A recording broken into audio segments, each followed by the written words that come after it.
Good evening and welcome to One Continent, coming to you live from the Koilip Center here in Kenya. I'm Caleb Koy and we bring you the top global stories shaping our world and what they mean for Africa. And we begin in the United States of America, where President Trump continues to advance his America First agenda. This week, his administration has revoked Harvard University's ability to enroll international students, citing failure to comply with federal law.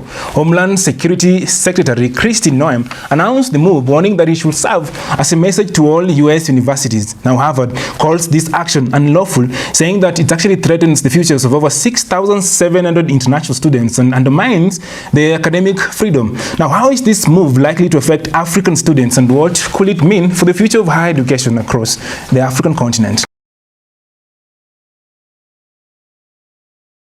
President Trump has taken new steps against Harvard University, saying that it should admit fewer international students, no more than 15% of its student body.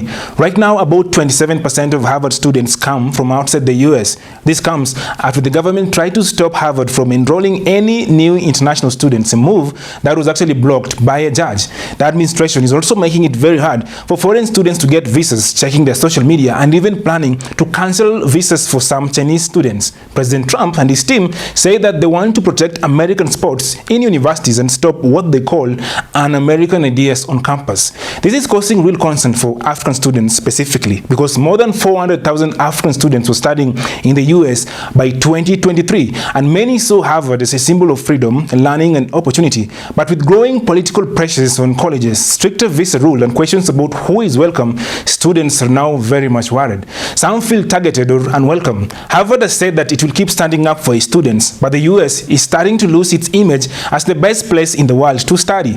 At the same time, China is becoming a new destination for African students. Tsinghua University, known as China's MIT, is offering thousands of scholarships every year to African students. Africa's future leaders may be trained in China instead of the US, and that could shift the balance of influence in Africa. And it shows how decisions made in Washington today could shape global education and politics for years to come.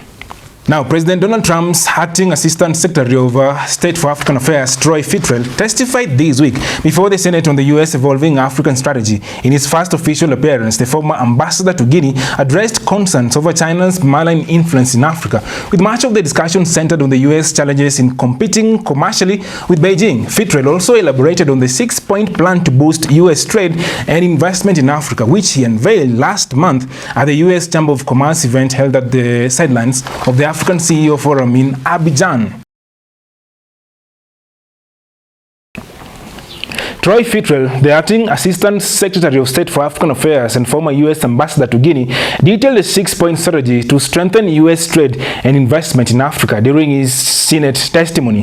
First unveiled last month at the U.S. Chamber of Commerce event in Abidjan, the plan places commercial diplomacy at the center of U.S.-Africa relations. Ambassadors will now be evaluated on their success in advocating for African businesses, while the plan also calls for market reforms, infrastructure investment, and increased risk-taking by U.S. trade agencies. Fitrell emphasized connecting more than 300,000 export-ready U.S. firms to African markets and highlighted recent diplomatic visits, including his own to Cote d'Ivoire. He described U.S. policy in Africa as transformational and not transactional, marking a shift from aid to partnerships rooted in mutual economic interest. He also backed a renovated version of African Growth and Opportunity Act, also known as AGOA, encouraging reciprocal market access from African countries. These efforts come amid growing concern over China's expanding influence in Africa and heightened U.S. interest in securing critical minerals. As tensions persist in Eastern Congo, where the U.S. is pursuing controversial minerals for security deal,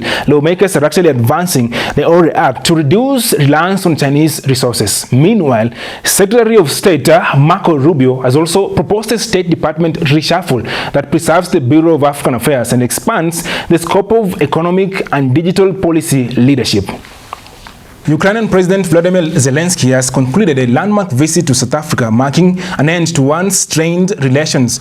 Seen as a move to counter Russia's growing African influence, the trip was the first by a Ukrainian leader in over 30 years. South African President Cyril Ramaphosa called it a reaffirmation of ties, though it also raises questions about South Africa's relations with the US and the broader implications for the African continent. President Vladimir Zelensky's landmark visit to South Africa marks a turning point in Ukraine-Africa relations as Kyiv sees diplomatic ground amid soaring ties with Washington. Welcomed by President Cyril Ramaphosa, Zelensky's visit was cut short by a Russian airstrike on Kyiv, but still symbolized a clear message. Ukraine is ready to expand its global alliance and push back against Russia's influence on the continent. South Africa, facing criticism from President Trump and looking to assert its credibility on the world stage, appears to be shifting closer to Europe. Analysts note Pretoria's attempts to find common ground with European partners while maintaining its strategic ties with Moscow.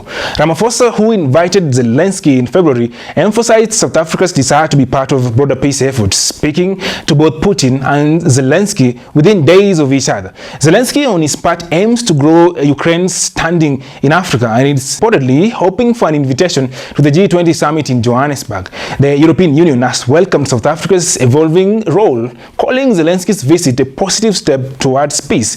Meanwhile, Ukraine is pressing for stronger condemnation of Russia's invasion, seeking not just neutrality, but vocal support for its sovereignty and territorial integrity. Now, with that, it's time to widen our lenses and look at what you might have missed this week. So, retired Kenyan President Uhuru Kenyatta has actually called on young Africans to seize the moment as the architects of self-reliant and unified continent. In his keynote address at the second annual Guild Leaders Summit held in Makerere, Uganda, Kenyatta framed Africa's current challenges as a powerful call for youth-driven innovation. To the DRC, where the Democratic Republic of Congo and Rwanda-backed M23 rebels have pledged to pursue peace after talks in Qatar following a January flare-up that raised fears of regional war. The effort, rooted in decades of conflict tied to the Rwandan genocide, offers new hope. Qatar's mediation follows a surprise meeting last month between President Tshisekedi and Kagame. Thousands across the U.S. protested on Saturday under the 50-51 banner, 50 protests, 50 states in one movement, marking the 250th anniversary of the American Revolutionary War. Demonstrators opposed Trump's recent actions, including government job cuts via the Department of Government Efficiency, also known as DOGE, and the refusal to repatriate El Salvador citizen Abrego Garcia. With that, it's time for One Continent to actually take a very short break. We'll be back with more stories on the other end. Stay with us. Welcome back. One Continent continues right now. I'm Caleb Koy and this is Koilib TV. Now, tragedy in Nigeria's Niger State, where severe flooding has claimed at least 150 lives in the town of Mokwa. Authorities say that heavy rains triggered the disaster, with many children among the dead. 3,000 people have been displaced, and officials warn that the death toll could rise as such efforts continue. More than 200 people have died and many others are missing after heavy floods hit Niger State in central Nigeria. The town of Mokwa, one of the hardest hit areas, has seen little help from the federal government so far. The floods, said to be the worst in 60 years, followed days of heavy rain and swept through communities, destroying homes and businesses. President Bola Tinubu promised quick help, but many people still don't have food, shelter, or clean clothes. Aid workers say that the situation is actually getting worse, with fears of disease spreading. Survivors say that they feel abandoned and they're actually homeless as we speak right now. Cross called the disaster a significant loss of life and widespread distress.